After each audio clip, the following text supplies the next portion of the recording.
میری شادی کو 21 سال گزر گئے تھے۔ آج میری بیوی چاہتی تھی کہ میں کسی اور عورت کو باہر کھانے کے لیے لے کر جاؤں۔ میری بیوی نے کہا کہ وہ مجھ سے محبت کرتی ہے، لیکن وہ یہ بھی جانتی ہے کہ وہ دوسری عورت بھی مجھ سے بہت محبت کرتی ہے اور وہ عورت بہت خوش ہوگی اگر میں اس کے ساتھ کچھ وقت گزاروں گا۔ وہ دوسری عورت جس کا ذکر میری بیوی کر رہی تھی وہ اور کوئی نہیں، میری اپنی امی تھی۔ وہ 19 سال پہلے بیوہ ہو چکی تھی، لیکن میرا کام اور پھر میرے 3 بچے میرے لیے بہت بڑی ذمہ داری تھے کہ میں بمشکل ہی اپنی امی سے مل پاتا تھا۔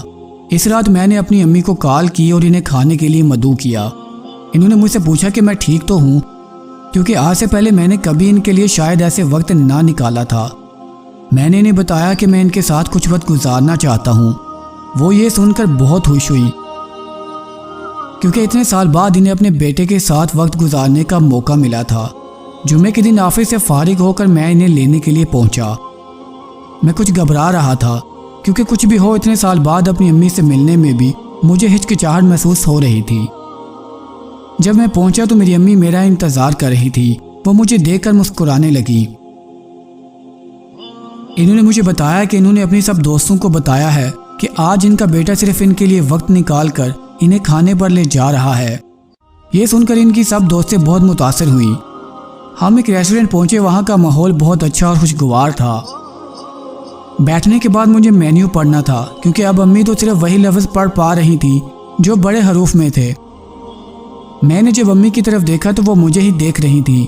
ان کے چہرے پر ایک معنی خیز مسکراہٹ تھی۔ انہوں نے کہا کہ جب میں چھوٹا تھا تو وہ ہمیشہ مجھے مینیو پڑھ کر سناتی تھی۔ میں نے ان سے کہا کہ آج وہ مجھے اس موقع سے مستفید ہونے دیں۔ کھانے کے دوران ہم نے بہت ساری باتیں کی، ایک دوسرے کی زندگیوں کے بارے میں بھی بات چیت کی۔ جب ہم گھر پہنچے تو انہوں نے مجھے کہا کہ میں تمہارے ساتھ دوبارہ جاؤں گی، لیکن اس دفعہ میں تمہیں مدعو کروں گی۔ میں راضی ہو گیا۔ جب میں گھر پہنچا تو میری بیوی نے مجھ سے پوچھا کہ ہماری ملاقات کیسی رہی۔ میں نے کہا بہت اچھی، میری سوچ سے بھی زیادہ اچھی۔ کچھ دن بعد اچانک میری امی کو ہارٹ اٹیک آیا اور وہ اس دنیا سے رخصت ہو گئی۔ یہ سب اتنا اچانک ہوا کہ مجھے ان کے لیے کچھ کرنے کا موقع ہی نہ ملا۔ کچھ دن بعد مجھے ایک لفافہ موصول ہوا۔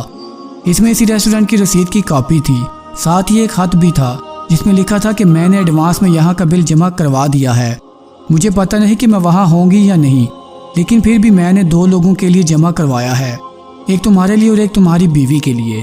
تم اندازہ بھی نہیں کر سکتے کہ اس رات کی میرے لیے کتنی اہمیت ہے۔ میرے پیارے بیٹے، میں تم سے بہت پیار کرتی ہوں۔